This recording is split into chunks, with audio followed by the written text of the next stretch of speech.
Hello everyone! Today's video will be on the process of following the 1952 Vogue pattern reprinting of V2401. So before I get into the process of making this dress, there are some things you should know if you are using this pattern yourself. The first thing is that I highly recommend making a mock-up before cutting with your final fabric, not only to make sure it will fit, but to also practice using this pattern, especially if you are less experienced when using patterns, as this one in particular can be quite complex at times.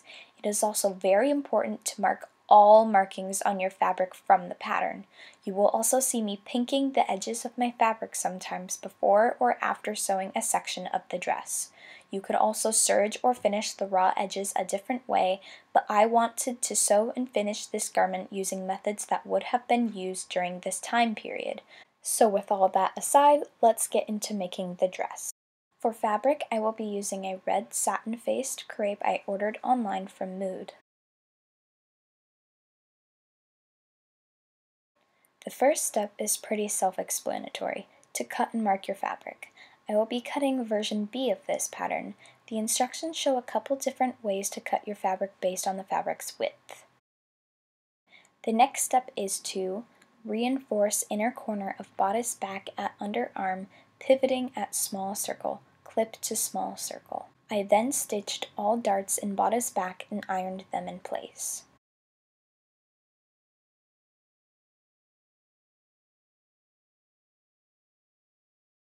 Next is to sew the back bodice sections together at center back.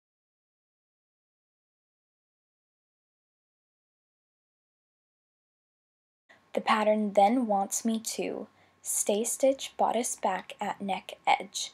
I also reinforce the inner corners of the bodice front as the pattern says. I then clip the inner corners to small circle. It may seem like you are cutting a lot, but just trust me, go through with it.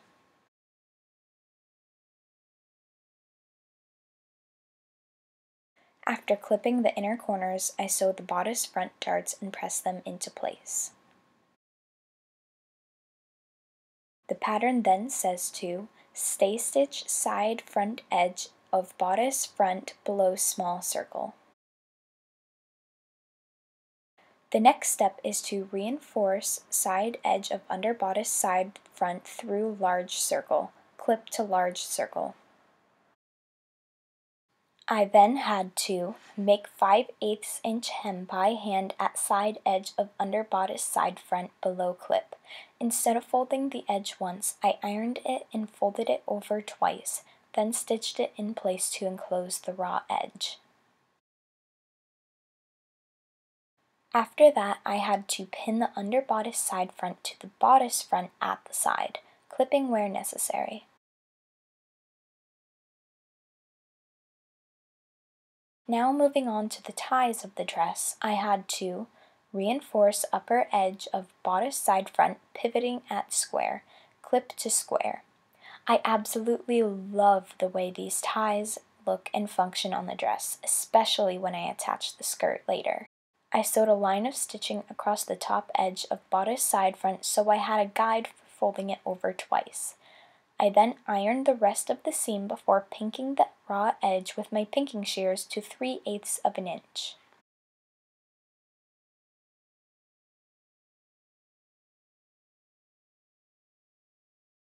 The pattern then tells me to fold the right bodice side front self-facing to the outside along the fold line, right sides together, stitching the lower edges together to the square.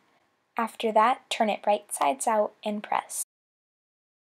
I then had to pin wrong side of bodice side front to right side of under bodice side front, baste raw edges together ending at large circle at side edge. Now I had to pin and sew the bodice front sleeves to the bodice front over the bodice side front and stitched between the small circles. This is what it should look like when stitched.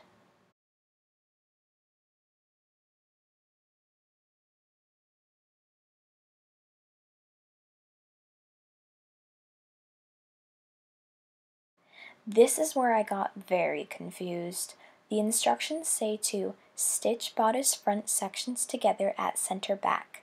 The center back in this case is the part of the front bodice that will become the collar piece. The next step was to sew the bodice front and back together at the arms and shoulders up to the small circle.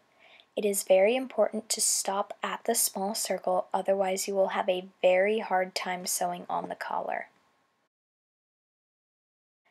The pattern then tells me to pin bodice front and back together at neck edge, stitch between small circles. The picture confused me, so I tried to get the best view possible on how to pin and sew this.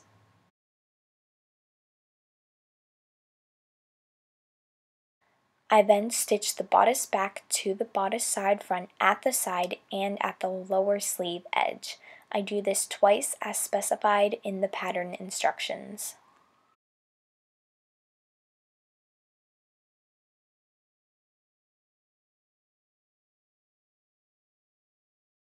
After that, I sew the bodice front sections together at the center front, leaving it open above the large circle, and iron the seam allowance on the lower edge. Moving on to the front collar and upper facing, the first step is to trim 3/8 of an inch of interfacing from the outer and lower edges. Then base stitch the interfacing and fabric along the seam and dart lines.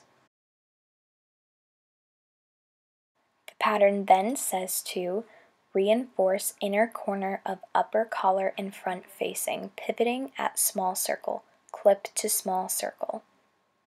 After stitching the dart, I move on. The next step had a confusing picture in my opinion, so sew the two collar pieces only at these 2 points, leaving open above the large circle. This is what it should look like along with the hemmed edges of the collar finished. I folded it over twice instead of once.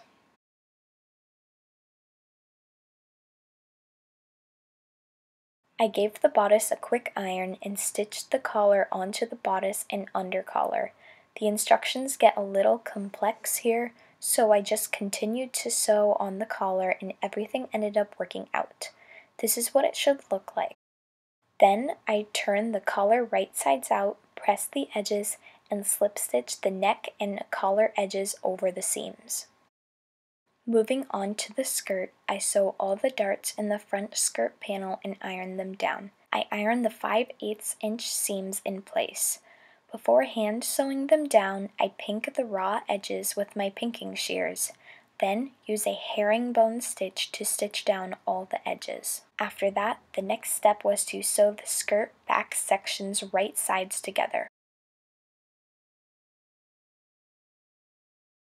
Next, I sewed a line of stitching on the front skirt as a guide, then folded over the front bodice 5/8 of an inch and used an edge stitch to sew it all onto the front skirt panel.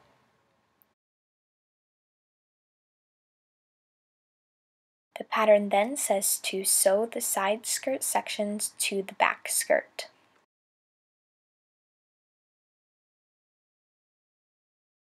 I folded the edges of the skirt side front in 1/4 of an inch, then folded it again, matching up the top edge at the waist. I believe the measure of this fold is about 2 inches.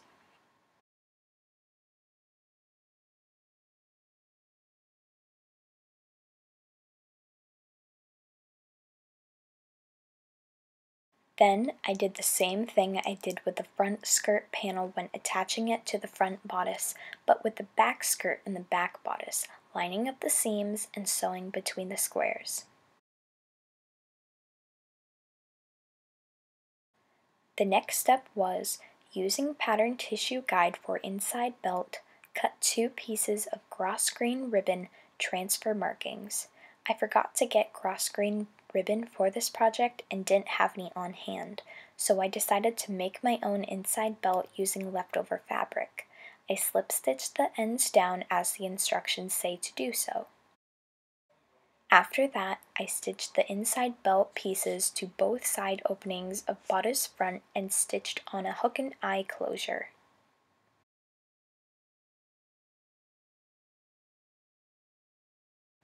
Circling back to the shoulder pads, I folded a piece of fabric over the shoulder pads and sewed the 2 lines of stitching around the edges and trimmed off the excess. After trying on the dress for placement of the shoulder pads, I stitched them on as best as I could on the tops and bottoms. This was my first time using shoulder pads, so I was a little unsure of how I should sew them on. This ended up working out in the end, so I am glad. Onto the finishings of the dress, I hemmed the sleeves and then folded up the edges of the skirt. The ribbon I got to bind the raw edges ended up being too thin, so I took my pinking shears to the raw edge and ironed it in place instead.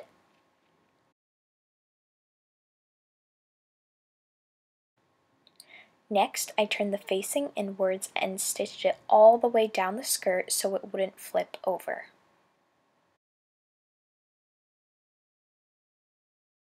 On to the last step, which was to place pressed edge of bodice side front to bodice front along side front seam and placement line.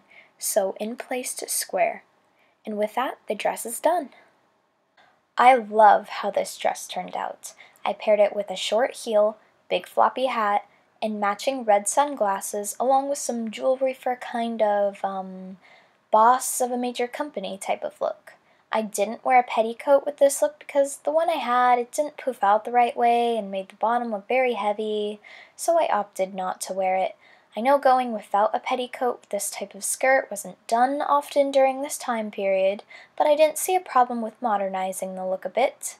The only problem I had was being able to get the dress on and off with the way the shoulders and underarms were cut and sewn.